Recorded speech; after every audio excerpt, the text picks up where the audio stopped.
इस कार्यक्रम के पुण्यार्जक हैं श्रीमान नंदकिशोर, श्रीमती शांता देवी जैन पहाड़िया, प्रमोद नीना जैन, सुनील निशा जैन पुत्र पुत्रवधू, अंकित इति जैन पौत्र पौत्रवधू, अक्षत जैन पौत्र, आद्विक जैन आन्या जैन पड़पौत्र पड़पौत्री एवं समस्त पहाड़िया परिवार। फर्म ARL इंफ्राटेक लिमिटेड, अक्षत अपार्टमेंट्स प्राइवेट लिमिटेड, जयपुर। स्वर्गीय श्री नेमचंद जैन जी की पुण्य स्मृति में श्रीमती शशिबाला जैन जी पुत्र एवं पुत्रवधू, श्री निखिल जैन जी, श्रीमती शालिनी जैन जी पौत्री एवं पौत्र, निमिषा जैन, शरण्या जैन। प्राचीन श्री अग्रवाल दिगंबर जैन पंचायत रजिस्टर्ड धर्मपुरा, प्रधान श्री चक्रेश जैन, महामंत्री विजेंद्र जैन, कोषाध्यक्ष श्री शेखर जैन, सचिव श्री नीरज जैन, मंदिर मैनेजर श्री पुनीत जैन।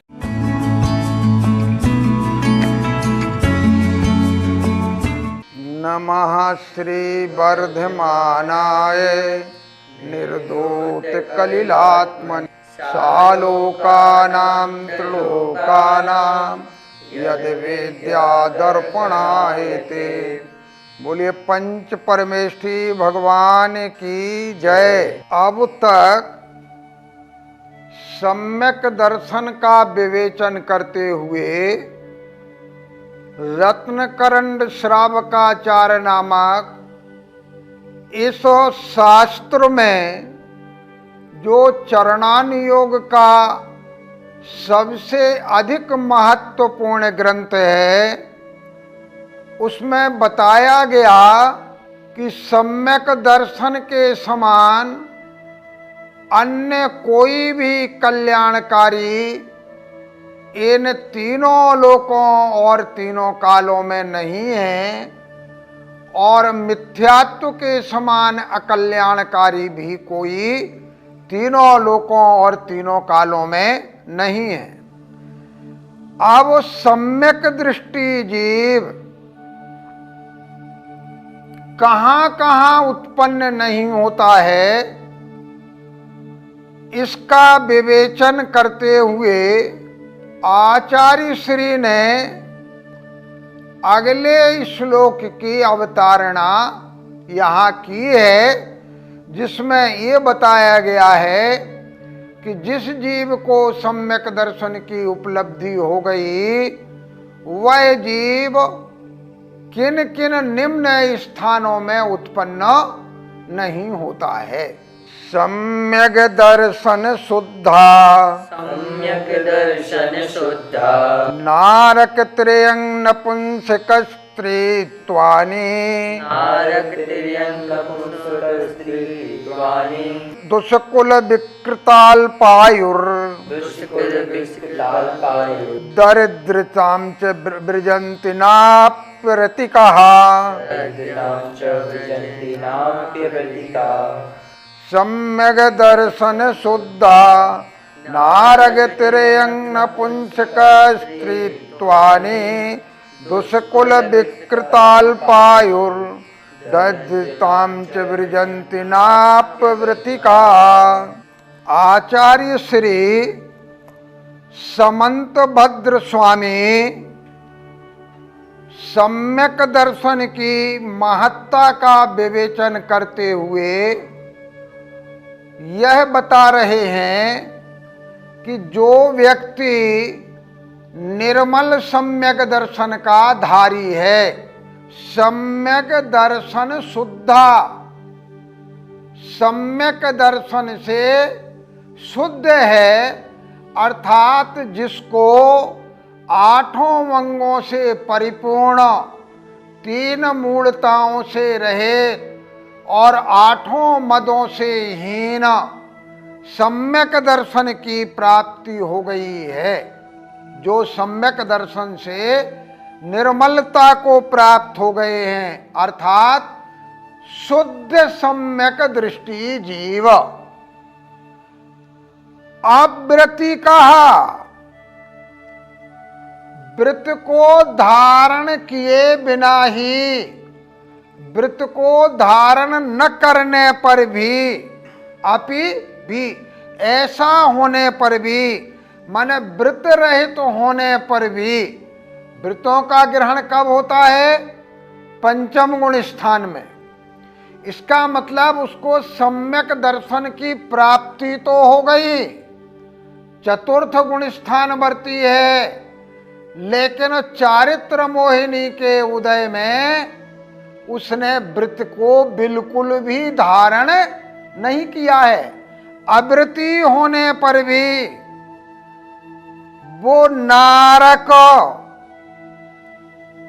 अर्थात नरक गति, त्र्यंग माने त्र्यंच गति, नपुंसक वेद और स्त्री वेद या स्त्री पर्याय को प्राप्त नहीं करता है।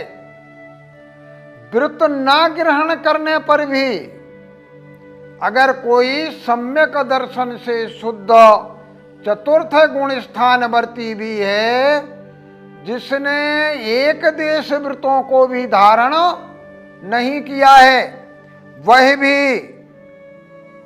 न नरक गति में जाता है, न त्र्यंच गति में जाता है, न नपुंसक बनता है और न स्त्री पर्याय को प्राप्त करता है। दुष्कुल विकृत अल्पायु वह नीच कुल को भी प्राप्त नहीं करता। विकृत माने विकलांग नहीं बनता, विकृत शरीर वाला नहीं होता, अल्पायु नहीं होता।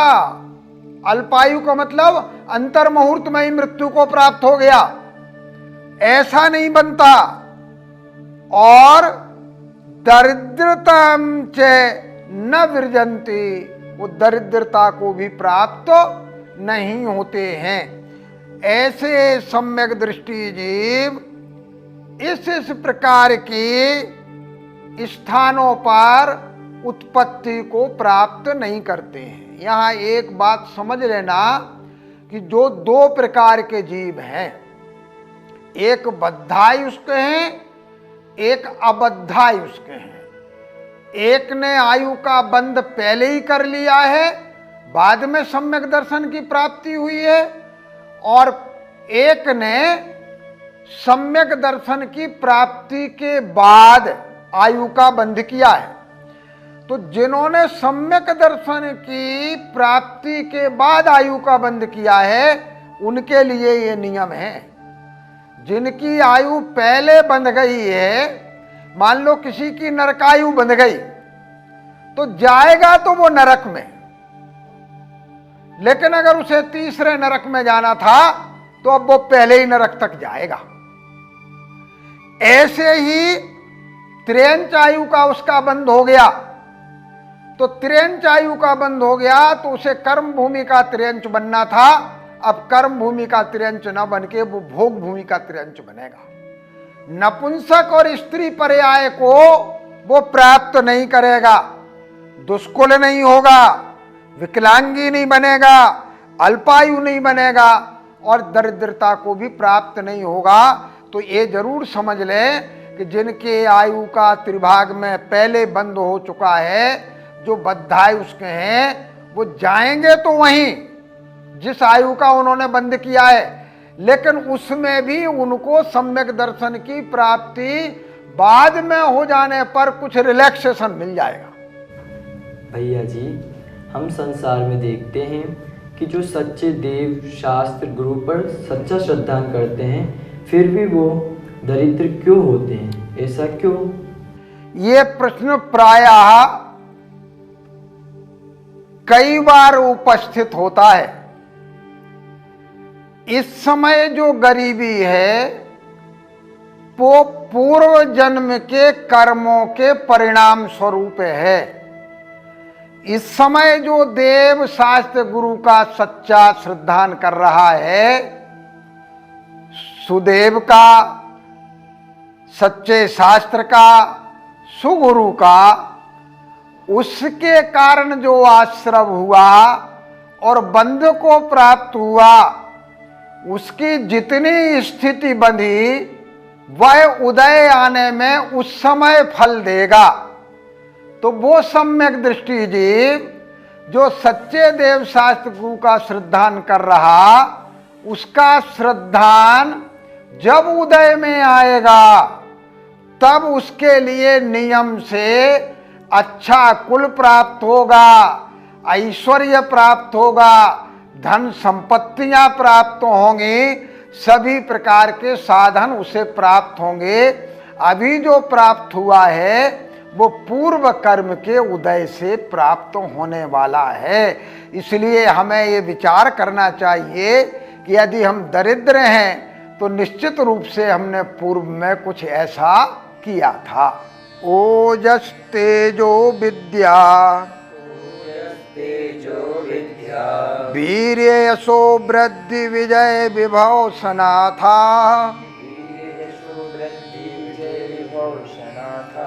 महाकुला महार्था मानव तिलका भवन्ति दर्शन पूता ओजस तेजो विद्या वीर्य यशो वृद्धि विजय विभव सनाथा महाकुला महार्था मानव तिलका भवन्ति दर्शन पूता। अब इस श्लोक में सम्यक दृष्टि जीवों की श्रेष्ठता का कथन करते हुए कह रहे हैं कि दर्शन पूता, पूत मन पवित्र, अर्थात जो जीव सम्यक दर्शन की प्राप्ति के कारण पवित्रता को प्राप्त हो गए हैं, अर्थात सम्यक दर्शन के प्राप्त कर लेने के कारण जिनमें पवित्रता आ गई है, वे ओज को और तेज को, ओज और तेज में अंतर क्या है? ओज उत्साह का वाचक है और तेज कांति का वाचक है, अर्थात वो जिस भी शरीर को धारण करते हैं उसमें उन्हें उत्साह बना रहता है, उनका शरीर कांति युक्त होता है।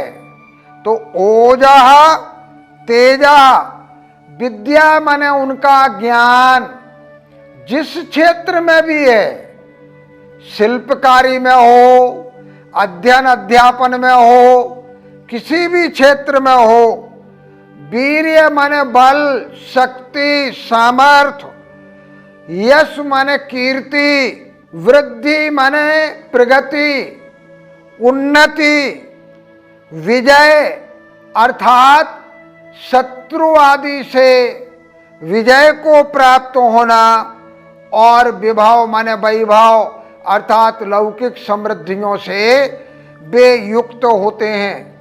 महाकुला, उन्हें महान, ऐश्वर्यवान, यशस्वी, लोक में विख्यात कुलों की प्राप्ति होती है।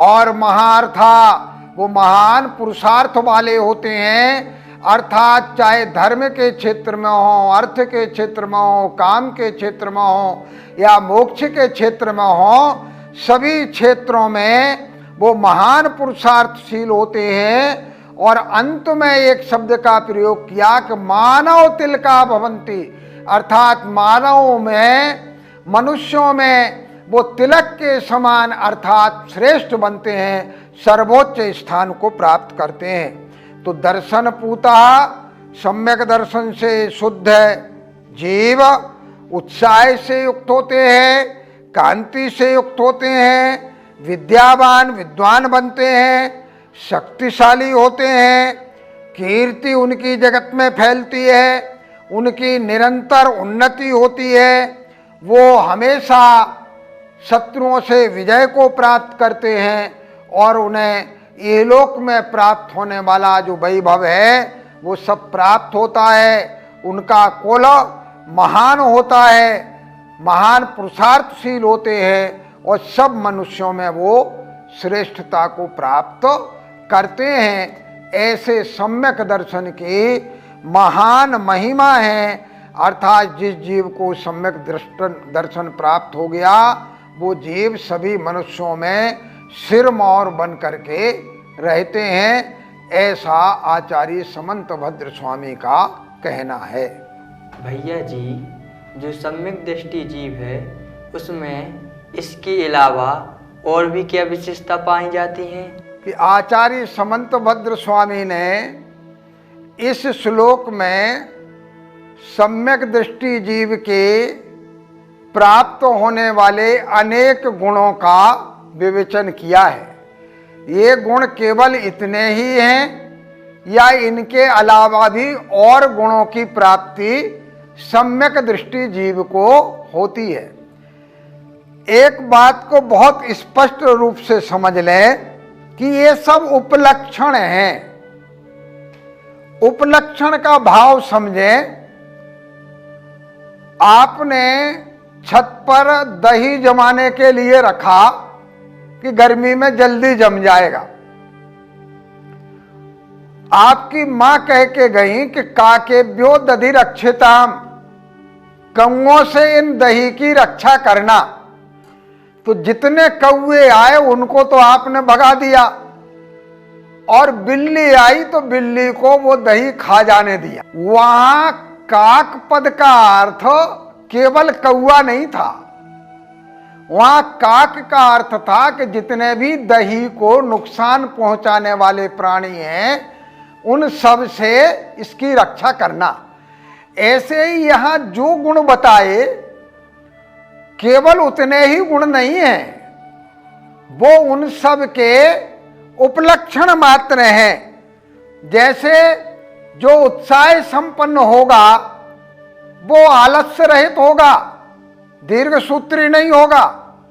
तो सम्यक दृष्टि जीव कभी भी दीर्घ सूत्री नहीं होता, किसी काम को लटका के रखे लंबे समय में करे, ऐसा नहीं होता। तो इनमें बताया गया एक एक गुण अनेक गुणों का उपलक्षण है।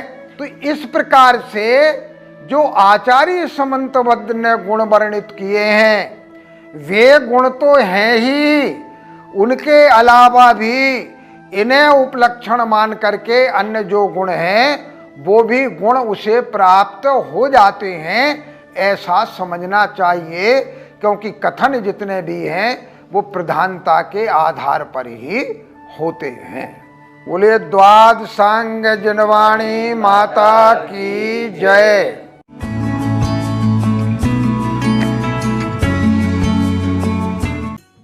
इस कार्यक्रम के पुण्यार्जक थे श्रीमान नंद किशोर, श्रीमती शांता देवी जैन पहाड़िया, प्रमोद नीना जैन, सुनील निशा जैन पुत्र पुत्रवधू, अंकित इति जैन पौत्र पौत्रवधू, अक्षत जैन पौत्र, आद्विक जैन आन्या जैन पड़पौत्र पड़पौत्री एवं समस्त पहाड़िया परिवार। फर्म ARL इंफ्राटेक लिमिटेड, अक्षत अपार्टमेंट्स प्राइवेट लिमिटेड, जयपुर। स्वर्गीय श्री नेमचंद जैन जी की पुण्य स्मृति में श्रीमती शशिबाला जैन जी, पुत्र एवं पुत्रवधू श्री निखिल जैन जी, श्रीमती शालिनी जैन जी, पौत्री एवं पौत्र निमिषा जैन, शरण्या जैन। प्राचीन श्री अग्रवाल दिगंबर जैन पंचायत रजिस्टर्ड धर्मपुरा, प्रधान श्री चक्रेश जैन, महामंत्री विजेंद्र जैन, कोषाध्यक्ष श्री शेखर जैन, सचिव श्री नीरज जैन, मंदिर मैनेजर श्री